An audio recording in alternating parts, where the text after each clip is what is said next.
Assalamualaikum teman-teman. Saya kali ini mencoba Tasikmalaya pagi, tapi untuk angkatan terakhir ya.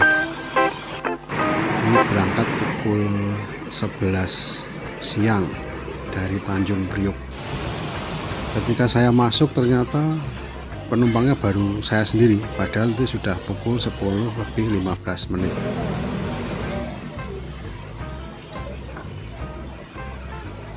Bis Budiman yang saya pakai adalah 3E131. Ini basisnya 1526 OH. Pukul 11 tepat bis diberangkatkan walaupun hanya dengan 4 penumpang.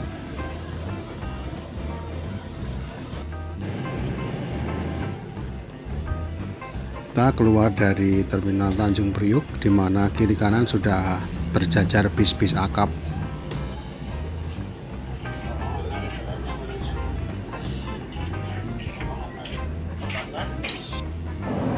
Nah, memasuki pintu tol ini sebelah kanan ya, yang arah Jakarta ini macet banget, sedangkan di kita cukup lancar. Memang harapan saya kalau pagi itu belum terjadi kemacetan di ruas Kerawang, tapi sesampainya di Kerawang justru hujannya deras sekali dan pandangan agak terhalang air.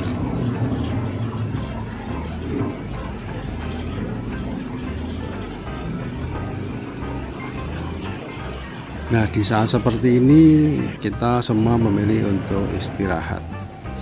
Memasuki ruas tol Cipularang di KM 66 tersendat juga di sini. Ternyata ada truk yang terperosok di parit sebelah kanan dan berhasil ditarik oleh derek dan saat ini sedang berjalan. Bis kemudian memasuki KM 72 untuk pengecekan atau kontrol dan sekaligus istirahat pertama, yaitu untuk sekedar minum kopi. Tidak lama ya, hanya sekitar 10 menit, dan ini ada di pukul 12, jadi kita manfaatkan untuk melakukan ibadah sholat duhur. Seperti biasa teman-teman, ini kalau jalur rest area 72 ini berantakan ya. Dulu sekali pernah di ban atau di portal ya sama pemerintah atau pihak yang berwenang, karena kontraktor yang membangun jalan masuk ini asal-asalan. Jadi baru dipakai beberapa hari sudah retak dan pecah-pecah, sehingga rest areanya sekaligus ini disegel. Namun demikian di pintu masuk sudah cukup baik sampai di pintu belakang. Nah, di pintu keluar itu masih bertahan dengan keburukan jalannya. Dan setiap saya naik bus pasti drivernya mengeluh.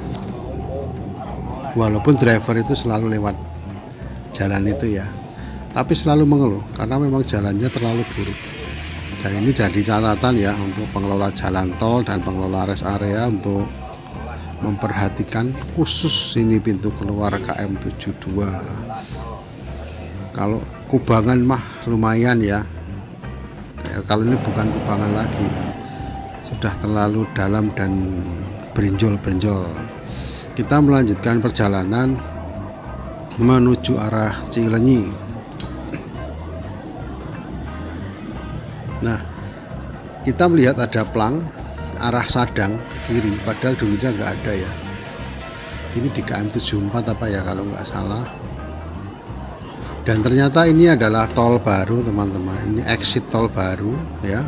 Ini KM 75 belum dibuka karena yang di ujung sana belum selesai, dan tol ini nantinya akan langsung terhubung dengan Cipali.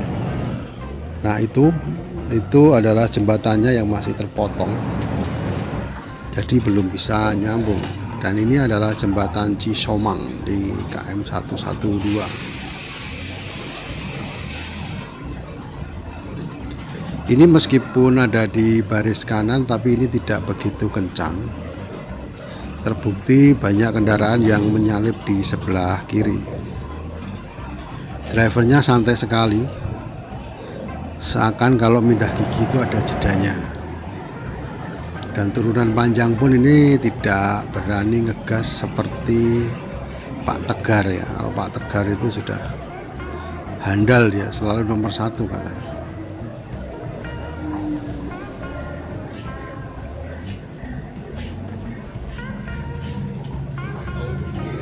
Ini adegan cukup berbahaya karena ngeremnya nggak nyampe, sementara truk yang di sebelah kiri itu tidak segera merapat ke kiri, jadi masih menyisakan ekornya yang tentu rentan terhadap gesekan.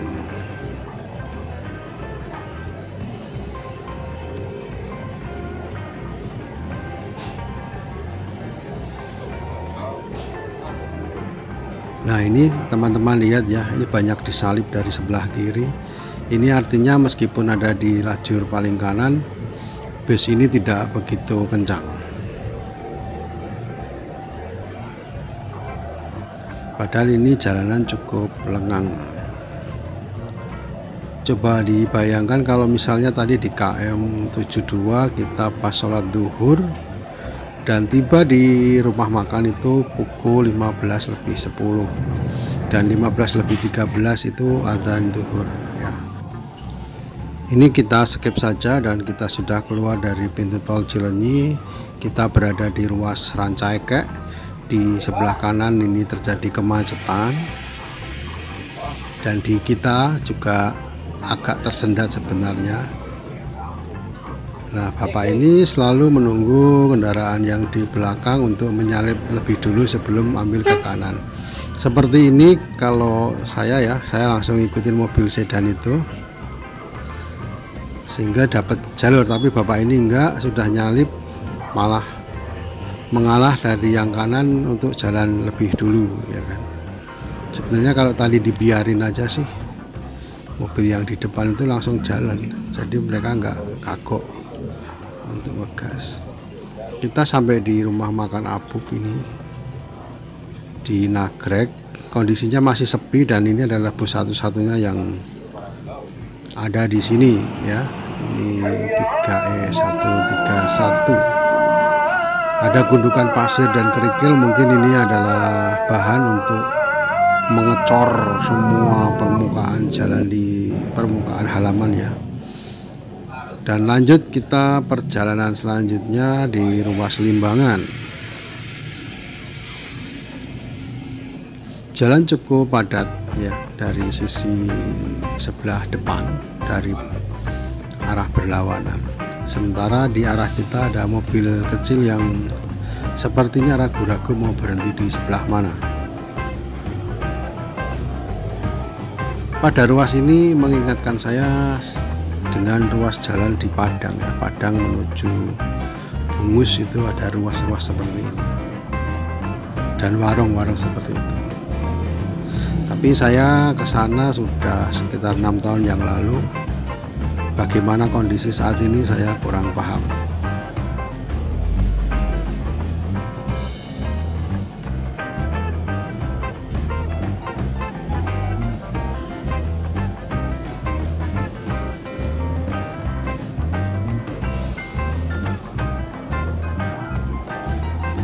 Ciri khas dari jalur selatan ya, selepas dari Rancaikek hingga ke Ciamis itu ya kelok-kelok seperti ini, kelok kanan kelok kiri. Ini coba kalau misalnya kelokan ini diluruskan semuanya ya, diukur panjangnya berapa, kemudian dibandingkan dengan bila kita meluruskan semua jalan dari Rancaikek tanpa ada kelak-kelok seperti ini, kira-kira iritnya berapa jam. Dan itu akan menjadi ide bagaimana kita membuat jalur jalan tol ya yang mempersingkat waktu tanpa berkelok-kelok. Tapi tentunya ada perhitungan ekonomi, ada perhitungan investasi, dan BEP-nya berapa ya, break even point-nya, uangnya akan balik di tahun berapa, pasti itu penting untuk dilakukan. Tol yang sudah direncanakan adalah tol Gede Bage ya, di mana melewati Garut, Bandung, dan itu akan berakhir di Tasikmalaya. Tapi kita kurang tahu progresnya seperti apa, dan mungkin prakarsa atau angan-angan membuat tol Gede Bage ini sudah tertutup dengan pembangunan tol Sisumdawu yang cukup spektakuler karena menghubungkan jalur selatan dengan jalur Pantura. Saat ini dari berbagai laporan, Cisumdawu itu baru sampai di pintu Cisamalaka ya, yang merupakan bagian dari kecamatan di Kabupaten Sumedang. Dari situ kita kemudian keluar masuk di jalur arteri jurusan Cirebon Kertajati. Nah, katanya sih lebih hemat waktu, tapi kalau nggak tahu jalurnya ya jadinya boros waktu juga.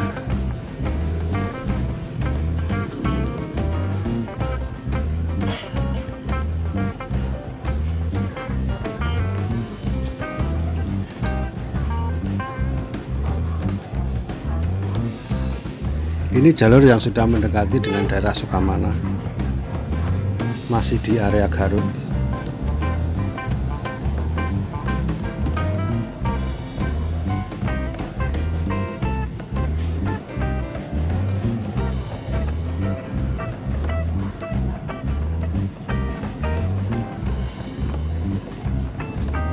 Dan ini kelok-kelokannya ini aduhai ya teman-teman ya.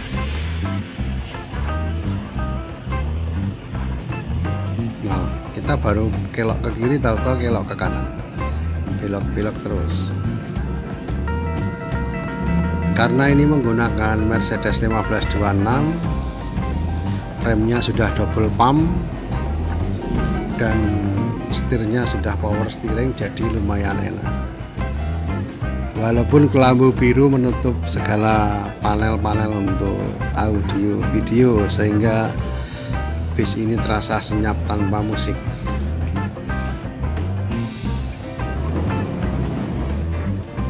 Kita memasuki area Malangbong.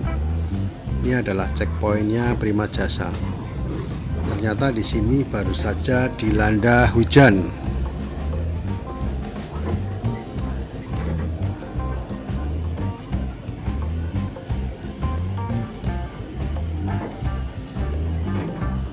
Bis dengan penumpang 4 orang ini, ternyata beberapa orang turun justru di Pasar Limbangan, kemudian ada di sekitar Malangbong. Jadi sampai di lokasi itu, sampai di Gentong itu tinggal 2 orang, saya sama 1 penumpang yang lain yang akan turun di Pul Tasikmalaya.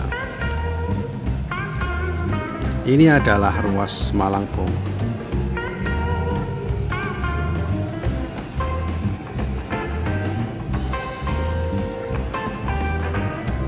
Di depan sana adalah Pasar Malangbong, sedangkan yang ke kiri ini ke Sumedang melalui Wado. Saya pernah lewat Wado malam-malam naik bis umum, dan kelokannya bisa dirasakan, itu lebih memacu adrenalin bandingannya ya. Dan terlebih banyak truk yang nyender di sebelah kanan kalau dari barat. Artinya sebelah kanan itu mepet ke tebing, jadi kita ke bagian ruas jalan yang berdampingan dengan jurang ya, cukup mengerikan. Nah, sebelah itu ada pemuda yang mau buka warung tapi mejanya kakinya keluar ke jalan. Jadi bapak sopir lebih berhati-hati. Menjelang Kadipaten kita terhalang oleh sebuah truk besar berisi pasir basah. Untuk nyalip bapak ini ragu ya, karena jalan ini memang sempit dan di depan sana ada turunan. Nah, kosong kita masuk, tapi ada motor. Begitu motor sudah lewat, kita mau masuk ya ada mobil, jadi nggak berani lagi. Ya sudah ngikutin di belakang.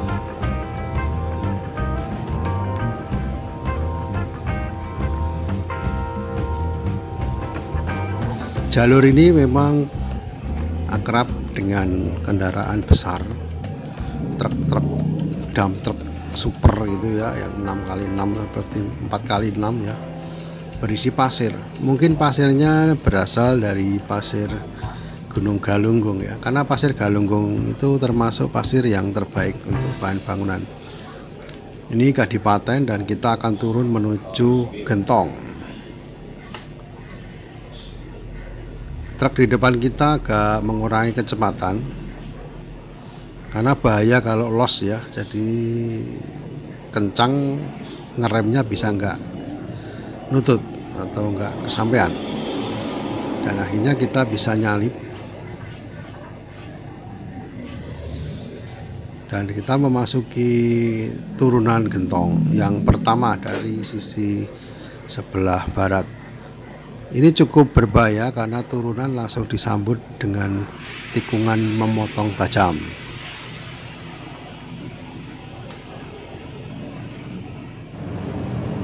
Nah, ini lingkar Gentong. Saya menghidupkan stopwatch, ternyata sekitar 2 menit saja dari ujung sini sampai ke ujung sana ya. Cuma ya itu tadi, kecepatan harus diatur. Dan kebetulan ini tidak ada yang lainnya, jalurnya kosong, tapi juga agak licin karena usai hujan.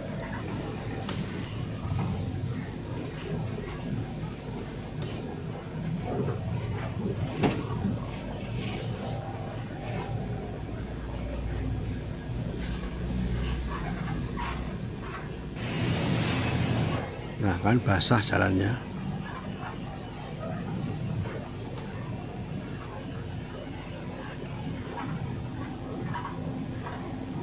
Kita langsung banting ke kanan.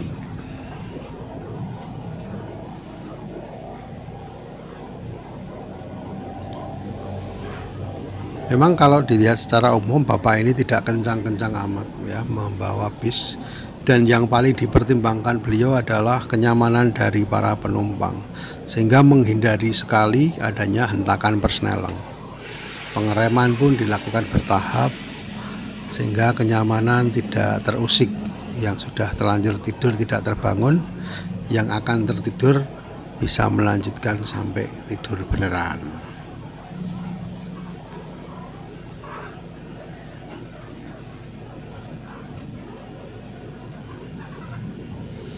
Pak Wardana sebagai driver cukup tenang menghadapi segala hambatan di jalan, seperti hambatan yang satu ini, jalan licin di turunan dan tikungan tajam. Tidak perlu memacu kendaraan, ngerem pun juga harus hati-hati. Di jalur naik ada truk Fuso bermuatan berat.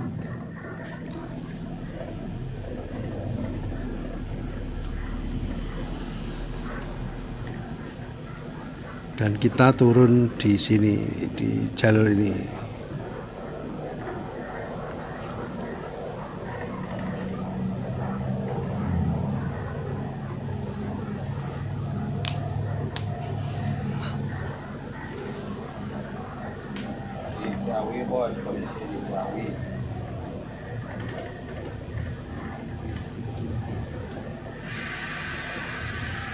Nah teman-teman, sebelum keberangkatan tadi saya sempat ngobrol-ngobrol sama pengurus ya, Pak Mastur,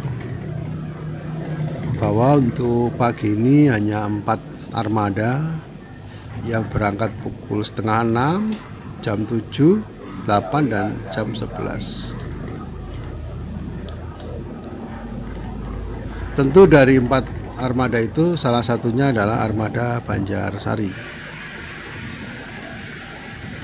Dan ini ada bis Budiman Bandung Karangpucung, nggak tahu kenapa nyender di sebelah situ ya.